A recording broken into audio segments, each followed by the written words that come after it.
रक्षा कर लेगा, ये नियम है।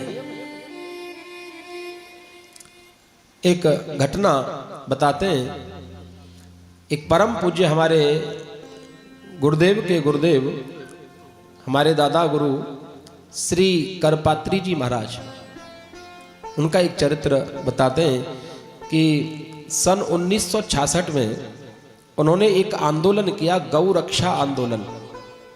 दिल्ली में एक बहुत बड़ा आंदोलन था। उस समय शासन उनके अनुकूल नहीं था, फिर भी एक बहुत विश्वव्यापक आंदोलन था। उस समय बताते हैं कि 15 लाख लोग वहां इकट्ठे हुए थे उस आंदोलन में। जिस आंदोलन में गुरुदेव को तिहाड़ जेल में बंद किया गया था, अनेक लोगों को गोलियों से मारा गया था, अनेक लोगों की मृत्यु उस आंदोलन में हुई थी। तो चारों तरफ श्री करपात्री जी महाराज का नाम तो लोग जानते ही थे। तो कुछ लोगों के द्वारा कहा गया कि महाराज जी आप सिक्योरिटी ले लो क्योंकि आपकी जान को खतरा है।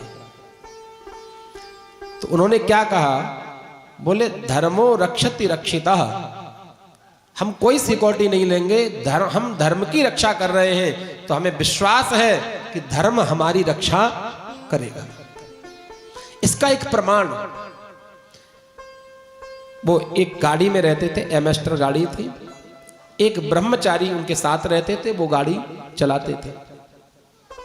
महाराज जी एक बार आ रहे थे रात्रि में, तो रात्रि के समय चंबल, आज तो बहुत कम खतरा है, लेकिन पहले समय में तो चंबल का विशेष खतरा था। तो चंबल के पास से निकल रहे थे और उनका नियम था कि 2 बजे स्नान बना लेते, 2 बजे की स्नान आदि के लिए। और जैसे ही ब्रह्मचारी से पूछा कि ब्रह्मचारी ये बताओ समय क्या हो रहा है, बोले गुरुजी 2 बज चुके हैं। तो ठीक है गाड़ी रोक लो।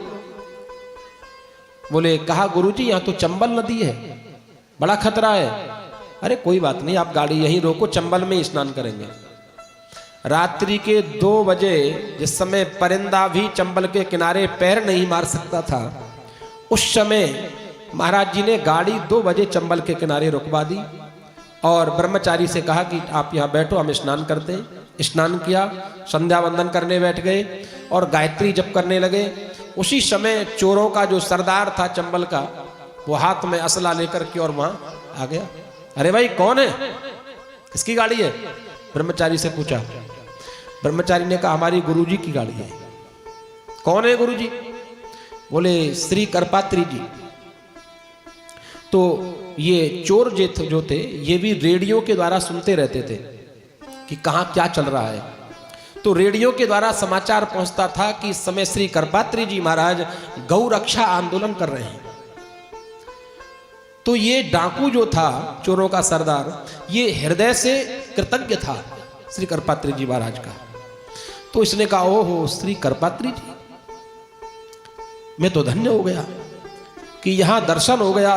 दर्शन किया, उसने नहाया, पहले चोरों का सरदार नहाया चंबल में, नहा करके तब जाके उनको प्रणाम किया। प्रणाम करके उस सरदार ने कहा कि भाई देखो यह पूरा इलाका चोरों का है, बदमाश रहते हैं और मैं चोरों का सरदार हूं, तो अब यहां आपको कोई ना कोई आके लूट लेगा। तो अब जो भी आए, तुम गाड़ी लेके जाओगे तो जो भी कोई मिले, गाड़ी तुम्हारी रोकी जाएगी। कई बार गाड़ी जब भी कोई रोके तो केवल इतना कहना कि उसके गुरुजी की गाड़ी है। बस तुमसे एक बात पूछी जाएगी कि कोई पूछे कि किसकी गाड़ी है, बस ये कहना उसके गुरुजी की है, चोरों का जो सरदार था। तो अब श्री करपात्री जी महाराज संध्या वंदन से उठे और ब्रह्मचारी ने पूरी घटना बताई। गुरुजी अभी अभी डाकू आया था और बच गए, वो तो बड़ा आपको प्रणाम भी करके गया है और आपको गुरुजी कह रहा था। अच्छा देखो, वो चोर जो था उसके करपात्री जी गुरुजी नहीं थे, ध्यान दें। लेकिन वही शब्द कि धर्म की जो रक्षा करता है, धर्म उसकी रक्षा करता है। रात्रि के 2 बजे